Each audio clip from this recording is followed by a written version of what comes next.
U.S. President Donald Trump has been under fire on several issues in the past few days. Critics at home and abroad have accused him of being racist over his remarks about immigrants from Haiti and Africa. Demonstrators in Switzerland want to block his attendance next week at the World Economic Forum in Davos. And Russian Foreign Minister Sergey Lavrov has accused the United States of trying to impose its will on the rest of the world.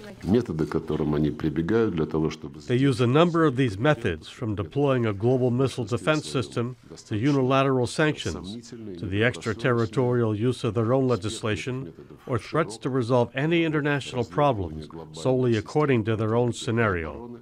Lavrov told a news conference in Moscow on Monday that the current administration works in line with the Obama administration and that in some areas Trump is even more assertive. К сожалению, наши американские коллеги, их союзники.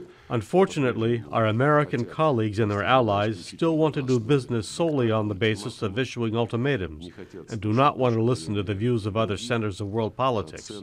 In fact, they do not want to recognize the reality of the emerging multipolar world. Lavrov's criticism reflects Russia's frustrated hopes that Trump might overlook its interference in Ukraine, says analyst Peter Yeltsov. What it really shows that they miscalculated and they never could understand the depth of the separation of powers in this country, that the Congress is extremely powerful, the judicial branch is very powerful.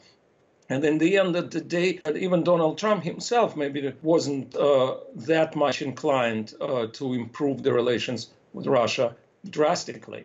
Yeltsov says claiming that the Trump administration wants to dictate to the world is an old mantra of Russian President Vladimir Putin. And what Lavrov says is actually not true. I think it just shows the desire by the Russian government to promote Russia's agenda. The U.S.-Russia expert commends President Trump's plan to attend the World Economic Forum.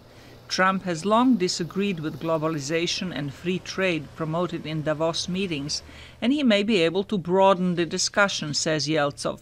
Zlatica, Hoke, VOA News, Washington.